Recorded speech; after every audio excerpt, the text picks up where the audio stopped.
Hey, I got to remember that I get to celebrate Father's Day this weekend. That's awesome.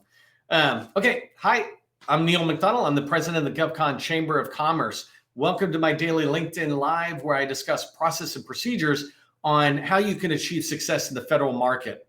I spent 20 years as a small business owner in the federal market, having a success in two different companies, and since 2018. I've been teaching folks like you that government contracting, it's not a secret. It's just a process. The process goes from A to Z, and you have the steps in between. And when we follow that process, we will achieve whatever success that we want or we expect at the end of the process. So today I'm going to talk to you about the process of reaching out to a federal buyer or even, a teaming partner type person, but reaching out to somebody and being able to pursue them until you get to the point where you're actually having conversations with them. I want to answer the question of how often should I be calling federal buyers? And so we're going to dive into that stuff today as we go forward. If you got questions, throw them in the chat. But I'm going to cover today's topic on, how often should I reach out to federal buyers? I'm going to cover this with three different sections, if you will. First, I want to talk about mindset, what we're thinking, what they're thinking. The second thing I want to give you is just this set of guidelines or rules that I follow that, if you follow, you might find more success in what you're trying to do. And the last thing is a process. I want to lay out the process, let's say over a 30-day business day period. What do I do? How often do I contact the customer? In what way? So I'm going to lay that out. Basically, this information I'm sharing with you, it comes out of like a 90-minute webinar. And even a 90-minute webinar is just one small part of this, right? Because it's continuing skill set development. So I'm shoving it down tight. If you got questions, feel free to ping me. If you're not connected with me, if you're a second or third connection on LinkedIn, please connect with me. If we're in the GovCon space, let's be connected so we're helping each other out. Okay, so I wanted to talk about mindset, and I often avoid that word because I'm a tactical person. I like saying, do this, this, and this, and you will achieve success. But there's a lot of people out there that talk about you've got to be in the right mindset first. And I bounce back and forth, but I see the value. I'm trying to figure out how do I communicate it as a tactical way of doing something, which is a little weird. But really, mindset to me in this case comes down to how you see something. So if you think about, there's two ways of seeing this challenge of how often do I reach out to a federal buyer? What's happening when they're not getting back to me? When you think about the two people, there's them and how they're seeing us. And then there's us on how we're seeing the buyer. And so if we begin to have a conversation around that, we might be able to improve our success by shifting our mindset a little. And I wanted to give you this story that I heard from Stephen Covey. He's an author of 7 Habits for Highly Effective People. And I've been reading that book since the 90s, I think. And in fact, I just pulled it out. It was like yellow page. Okay, I've had that book a long time. But he talks about a paradigm shift. And this is kind of like mindset shift is what we might say today. Back then, they called it paradigm shifts. It's all the same thing. It's shifting from this way, me thinking that my kids are not helpful or something, to me shifting and thinking my kids are helpful, but maybe I'm not giving them good guidance or something like that. It's just shifting my way of thinking. And Stephen Covey talks about this one scenario where he really had this mindset shift or paradigm shift from his way of thinking he's right and everybody else is wrong. And he was on a subway one Sunday morning.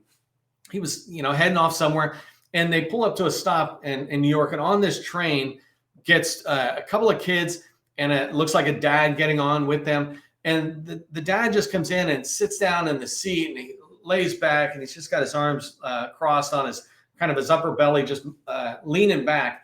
And as the car starts going, the kids are just bouncing around. They're just making a mess in the train. They're jumping on the poles and spinning around. They actually went up to this one old guy and were hitting a newspaper out. And Stephen Covey's starting to get pretty mad, right? He's like, come on, man. In his head, he's like, could you please control your kids? And at some point, he can't keep his mouth shut anymore. So he turns to this guy and says, excuse me, sir, could you please get a handle on your kids? They're disrupting the rest of the passengers on the train. And the guy looks up and he looks at Stephen, looks at his kids, and goes, oh, yeah, I'm sorry. I should pull them in. We just came from the hospital. Their mother just died. I guess they don't know how to process it. Really, I'm still trying to figure out how to process it. Imagine how Stephen Covey felt just at that moment, like a complete heel, right? And he felt that way. And he talks about it. He's like, oh my God. And he shifted from this guy who's thinking those kids are really disruptive to, oh my gosh, how can I help you? What can I do? Can I do something? Can I sit and talk with the kids? He shifted to becoming this person who wants to help that guy and the children instead of judging them. And I just want you to keep that in mind as we think about the buyer, right? We might see the buyer in this whole set of ways, but we don't know what's going on. And so if you think about the buyer, they might have a lot on their plate at work, a lot of projects. They got to get this done. If you're talking about trying to reach, let's say, a contracting officer, they've got a stack of requirements that need to be processed through the acquisition lifecycle. So a lot of work on their plate, or they're getting a lot of calls and emails, and they're trying to respond to them. But how can you when you've got that many? And so they're doing the best they can. Plus, they've got that boss. We all got that boss that sometimes is just riding us with unrealistic expectations. Or, hey, I need that pile of acquisition or requirements to be shrinking faster. They might have personal challenges or issues that are distracting them, right? Just like I described in that story. They might have health concerns or home. Maybe they're trying to buy a home and there's a difficulty and it's distracting them at work. They have family issues like I described.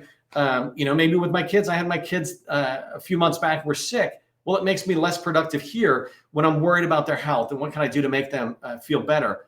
And so as you think about the buyer, I want you to think about what we see or perceive from these people who aren't responding back to us. Maybe we're not seeing the whole picture there. Think about how you see things, right? So that's how what the buyer might be experiencing, et cetera. But think about how you're seeing things. And I want you to think about your own mindset and whether any of this sounds familiar. I mean, first off, I think you might be able to relate to that buyer, right? Your boss might be saying, hey, how come you're not making more sales or something like that? Making more calls. How come you're not getting an answer from the buyer? It's like, I'm trying. But a couple other things I want you to watch out for that we sometimes think of. And I'm in that boat. Even as experienced as I am, I have to remind myself to get out of the kind of the wrong thinking. And so one way that you're in the wrong thinking is when you're taking something personal. You're taking it personal when that person doesn't respond to your email. They don't call you back. They're not taking it as urgently, as seriously as you think. You might be thinking to yourself that it's you. You're taking it personal because maybe they don't like you, right? I call some Osdebus shop, right? I'm a big champion of GovCon and small businesses, but they don't call back. It's like, wow, maybe the EPA really doesn't like the GovCon chamber. It's like, maybe the EPA doesn't even know who I am, right? So I'm taking it a little too personal and I'm thinking it's me, it's not them, but really it's just all of us. We haven't connected. Another way you can really get into a bad space here, and I want to get you out of it, is if you feel doubt or anger coming up in you. An example is assuming bad intentions on the other person's part, right? Thinking about that government contracting office or that command or agency and going, oh, they just got the good old boy system. They just don't like people like me or companies like us, or they just won't call me back, right? And it starts feeding on itself into this anger stage where it's not good for us and it's not getting us what we want, right? Something else you might be looking at it and going, well, they're just doing it to slight me. It's like, no, they don't even actually know who you are. So, maybe you stop thinking about they're trying to slight you. One thing you might consider is this, right? You'll worry a lot less about what people think of you when you realize how seldom they think of you. Those people who aren't getting back to you, they're too busy. They're probably not even thinking of you. The people I'm trying to reach out to probably aren't thinking of me as I keep thinking they are. So I want you to remember that you'll worry a lot less about what people think of you when you realize how seldom they're thinking of you. It's not about you. It's just they're busy. So that's a mindset. I really want you to understand that and begin to realize there's this one line I want to end with. In sales, I always remind myself of this, of any call I do, any activity I do, some will, some won't, so what? And the whole point of that is some people will do what I want them to do. Some people won't do what I want them to do. So what? Like, don't dwell on the ones that aren't doing what you want. Celebrate the ones that are. Wait for the ones who won't. Okay, so let's move on to, I want to move on to rules, but I want to take some water really quick. But I want to ask you, Just a quick sidebar here. Lately, I've been getting a lot more large primes and government agencies reaching out to me, engaging my content as it relates to these daily lives and some of the other stuff. And even I think yesterday or this morning, DoD small business is engaging.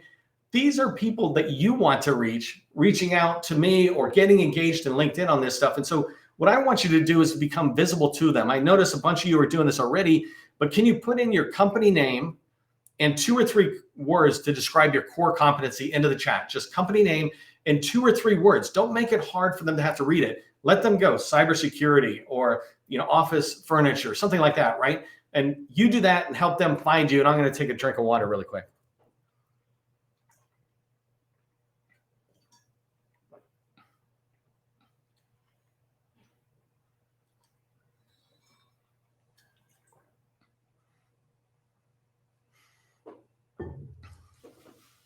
I like that. I noticed a comment in there from somebody, from Thurman. Hey, Thurman, like changing it from I can't to how can I? That's a great way of thinking of it. How can I move this forward?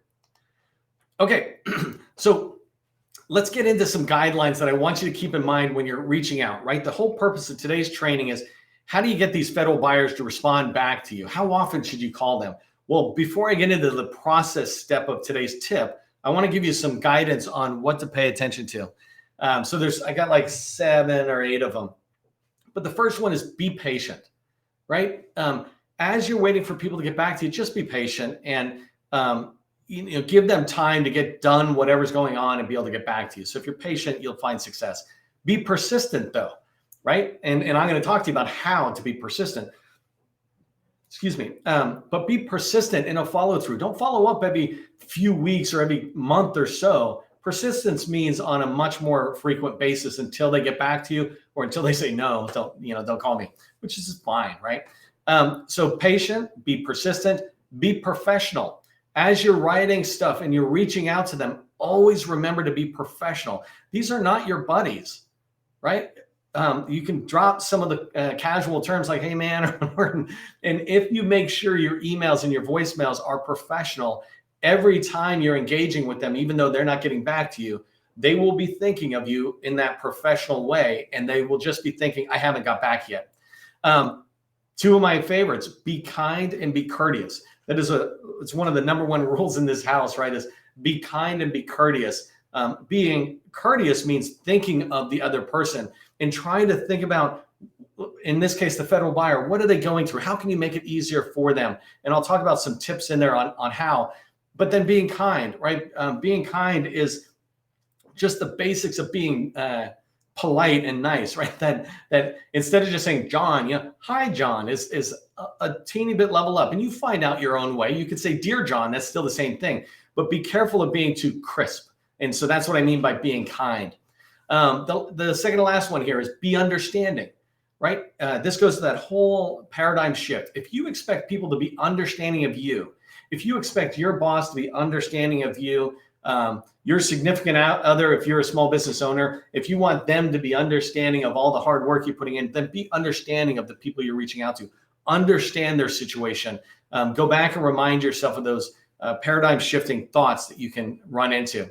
And the last tip on here that I want you to remember, kind of a rule for how I make sure that I'm approaching my sales calls the right way, is believe their words, not your thoughts.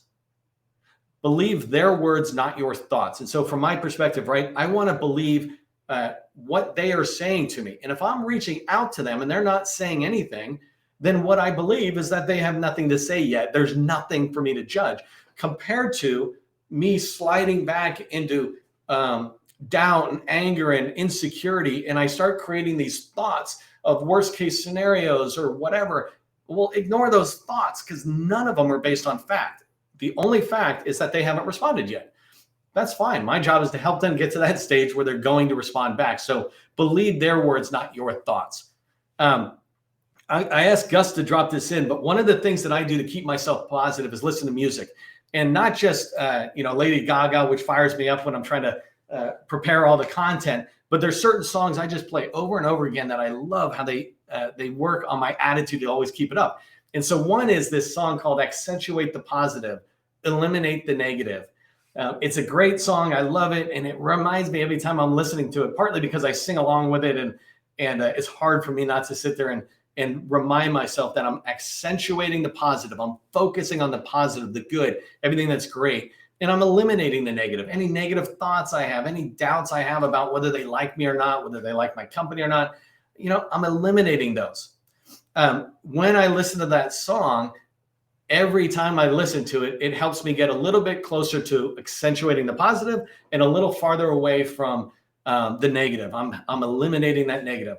I always have doubts, right? But I flip this song on and I'm back into the positive side of the house. So Gus, if you drop that down in the chat, people can go check it out on YouTube if you want. It's a great song. Okay, so we're going to get into the outreach process. I got about 10 minutes or so left. In here, I'm going to go pretty fast with this this process I'm going to describe. And so if you'd like a copy of the process handout, just put process handout, please, in the chat, and I will send you a copy of that as soon as I want to refresh it. Because I use it in my workshop, but I want to refresh it so I can just hand it out here on LinkedIn. But process handout, please, for everything I'm about to say. And I'll actually include the rules that I talk about, the guidelines to keep me fired up.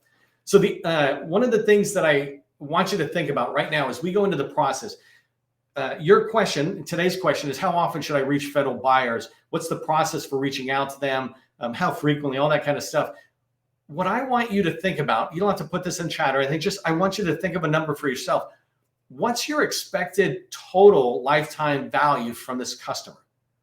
How much money do you expect this customer will basically deliver revenue to your company, right? When you look at somebody in the federal space you're trying to reach out to, what's that number? So for me, minimum number for anybody I'd ever reach out to in that relationship is $10 million. I expect that I should be able to get 5-year contracts, $1 million each year, $2 million, $5 million, $10 million a year as I continue to grow, my company keeps growing, et cetera. So when you think about who you're trying to reach out to, there's a contract it popped into my head, Defender out of NGA, and that's like $126, $200 million opportunity. So when I try to reach out to, let's say, the CTO or the contracting officer or the small business specialist, I'm trying to do capture and BD in there. Well, that lifetime value is 200 million. That's a huge one. And that's just one opportunity in my pipeline. And the reason I want you to think about your number, right? What's the typical number when you're reaching out is because I want you to balance it against the effort I'm about to tell you need to put in to be able to reach out to these people. If I told you all you had to do was to be nice, polite, and persistent, and you would get $100 million, I think you would do that, right? And by the way, if you're not making money right now, you're going to make 100,000, then you're going to make $1 million. So there's a path to it. But my point is, if you have a number, then you can start looking at everything I'm about to tell you, which is in the hours. Like, would you spend 10 hours or 40 hours to make $1 million? Of course you would. Think of it that way, and it makes everything that I'm about to tell you easier. Before I go into the process steps, one thing to consider if you're having real trouble getting to a person is don't forget about their colleagues, 360 degrees. You've got their boss, you've got their peers, and you've got their direct reports. Try to find one of those, begin to build a relationship and get introduced to that person. Sometimes you might have John walk over to Sally and say, "Hey, Sally, I got Neil on the phone. He was just trying to reach you. And do you got time to talk with him?" It's like, you know what? Sure, I've seen his emails. Why don't we connect? Like, maybe Sally just needed that nudge. If you haven't heard this term, keep it in mind. The squeaky wheel gets the oil. Right? There's a reason that phrase has been around for decades or hundreds of years. Well, however long oil's been around, right? But the squeaky wheel gets the oil is because when the wheel is squeaking, we oil it. And our persistence is kind of like us squeaking, and they're going to oil it. We don't throw the wheel away. We don't throw the oil away. We come together. And so, by the way, I didn't say that pest gets the oil, so we don't want to be a pest. Okay, so what I'm about to go through is a lot, and it's fast, and it's in a really short amount of time. But what I'll do is I'll give you the handout later, so that everything I'm about to say, I'll have it in writing for you. But I just wanted to walk through. Frankly, I didn't know how to show it in a way that I could walk through first, and then let you see it. So here's what I do when I'm trying to reach out to somebody new, and let's make a couple of assumptions. The first assumption is that that they're going to be an elusive, not difficult, elusive person to reach. Difficult means there's some problem with them. There is no problem with them. I just can't reach them, right? So this process I'm about to talk to you about is reaching the elusive buyer, not the one who picks up the phone after the second call or something. So I want to give you a 30 business day process. And I'm going to talk about the first 16 days, and then the last 15 days are just repeated. But let's begin with Monday. This coming Monday, we want to reach out to somebody. Here's the process. So day one, Monday, 9 a.m., right? First thing in the morning, I'm going to leave a voicemail for them. And by the way, the whole time I'm giving you examples, I know that these people are getting back to me. So I'm giving you examples that are just in there as if they're not responding yet. So first thing, Monday morning, 9 a.m., I leave a voicemail. That same day, day one, Monday at 1 p.m., I follow up with an email. So this voicemail is going to just be a 30-second voicemail that says, hey, I'm calling, hoping I can set up an intro meeting. Here's my information, et cetera. I've got all sorts of scripts and templates, et cetera. But right now, I'm just trying to give it to you fast. You want to have a 30-second voicemail that says, I'm trying to set up a 15 to 30-minute meeting, a quick intro call generally, right? From that, in the afternoon at 1 o'clock, you're sending a follow-up email that basically is saying that same thing. Hey, I'm following up to my voicemail. Just wanted to follow up like I said I would do on the voicemail. In the voicemail, I say I'm going to send an email. In the email, I follow up and say, I'm just following up to the voicemail. Love to get on your calendar. Let me know what would work with you. One of the things I do, by the way, is I put in a date and a time if it works for them, and say just choose one of those things. As you go forward in that, the idea of doing it on the same day but separating a couple hours is sometimes they'll get the voicemail, and if you follow up later on in the afternoon with an email, now you catch them after lunch, and there's this balance that they go, oh yeah, I just got your voicemail, right? Now let's assume they still haven't responded yet. So day 3, this is Wednesday, anytime, follow up with an email saying that you're trying to get on their calendar. At this point, I want to remind you of all those rules I said. And one of the biggest things to remember is never be passive aggressive. Never say how many times you followed up or anything. Every time is the first time. Every time you're coming in as if, I know you're super busy, right? I actually put that in email sometimes, is that I know you're super busy. I just wanted to follow up and check about getting on your calendar if you've got some time next week. That was day 3 on Wednesday. Day 4 on Thursday, I send a follow-up email or voicemail, excuse me. I call them on Thursday. I leave a voicemail. And here I try anytime during the day, right? I'm not giving you a specific time. On Thursday, I'm following up with a voicemail. And the purpose of this is just to stay on their radar. Hi, John. I know you're really busy. I don't want to be a pest. I just wanted to come back on your radar and see if you got time in the next week or 2 for an intro call, right? Just reaching out. Day 6 is Monday. So I skip Friday, let them have the weekend. Day 6, I'm starting the next week of reaching out to these people. And in here, what I want to do is at 7 a.m., I'm sending them an email on Monday.